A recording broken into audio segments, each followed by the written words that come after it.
I'm not trying to lose my business. We built this business over the last 7 years. This is something we're supposed to pass down to our kids. I'm tired of playing this positive role about when it comes to real estate and Section 8 is guaranteed.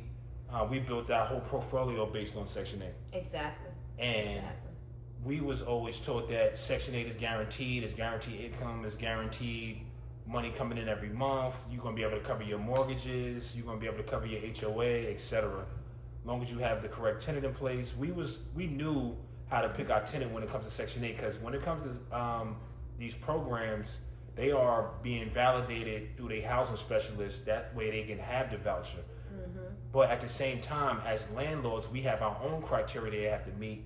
So even though they get approved by the housing specialist, they still have to go through our criteria. So it's kind of like a double whammy. So with that being said, we always done our due diligence to make sure that we pick the right tenant. Mm-hmm. We come from the hood, so we know how to pick them. We not no slumlords, or we not trying to get the worst tenant from hell. We want to try to get the cream of the crop, the best of the best. Mm-hmm. But if we being honest, at this point, we're disappointed with Section 8. Yeah. We're disappointed on how we're being treated because no one is considering the things that we have going on, our real life. Welcome to our real life. Yeah. So in real life, real time, we have bills, we have children, we have a lifestyle to sustain. Yeah. And how can you do that if we're not making any income? The goal was to always live off our properties. Our whole portfolio is built on Section 8. Exactly. This is the reason why we took the Section 8 route, because we thought it was guaranteed. Now that we in this government shutdown, like our previous video, we was confused about if Section 8 was going to pay or not. We didn't know how this was going to turn out. It's going on the second week of October, still no payments. Nothing. Still no nothing. payments. We have a portion from our tenants, but that's only 5%. Some has paid 5%, some pay 2%, some pay 10%. That's not enough for our mortgages. At all. So now we in a hole. We got thousands of dollars in mortgages that we got to come up with. And we're pissed. At this point, there's nothing that we can say or do to make the government reopen, but we are pissed and we are unhappy. Do I think we're going to work with Section 8 going forward? I'm not sure if I'm going to stay in this way. I'm not sure. We might just look at market tenants only, because it's not to discriminate, but this right here gives you a bad taste. And I see why a lot of investors shy away from the Section 8 route. Yeah. Now I see why. Yeah. Because it's uncertainty. I see that too, because we never really try to discriminate this from Section 8, because I grew up on Section 8, so I know people go through struggle times and stuff like that. So we try to look past all the stuff that they put out there, like don't work on Section 8, they terrible people, they'll mess your property up, they not gonna pay their portion, they try to scam the system. A lot of these Section 8s get a bad rap. They drive all these high-end cars, they have all this high-end stuff, but then they take advantage of the system, and they on these government systems for years and decade after decade, and they pass it to their children, they do all these different things. But at the same time, it's like, we try to look past all that. Not to take away from that, we've seen some of that. Yeah, we've seen both sides. However, in this space and being on this side of it, it's affecting us. It's affecting us, and I can't do it. I can't do it anymore. So we need to come up with a solution, because here we are on Sunday sitting here trying to figure out how are we going to take care of the things that we need to take care of in our real life in real time. This is not a game, people. This government shutdown is affecting everyone. Everybody being affected. Yeah, a lot of federal workers. I seen online where they were saying that the government is fined like 75,000 people. That's crazy. That's insane. So I'm like, we don't know what's going on with the housing program. We haven't heard nothing from the specialists. I've been reaching out, sending emails. The tenants is asking us, what should they do? They can't do anything. They hands is tied behind their back. I've reached out to the banks. The banks is pretty much saying it's on us. We got to come up with this. And then from our last video, people telling us we need to tap into our 401k. We need to borrow money from family. We need to do all these different things. But in reality, all our eggs is in real estate. Exactly. I talk about real estate all the time online or with our family and friends. All I talk about, all our eggs is in this one basket. We never looked at anything else or invested in other vehicles. We was gun-ho real estate. That's what we learned. Now I'm starting to feel like this is a mistake. How did we get here? All because of government shutdown. If we built our portfolio based on Section 8 because we thought it was supposed to be guaranteed money. That's what they sell. It's supposed to be guaranteed money. And at this point, this shutdown doesn't make sense. Now we looking at it's affecting our personal as far as because we live off our rentals technically. So this is affecting our personal. Now we looking at our situation. Now we might have to downsize.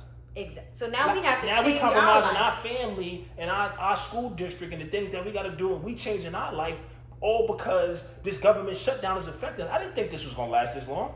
This is crazy. This is beyond me. Yeah, this is past a whole couple days now, and they Like saying this might not even be settled even next week. So we don't know what this And that's administration another is doing. week. So that's another week with it's no pissing answers. me off, yo. It's getting beside the point.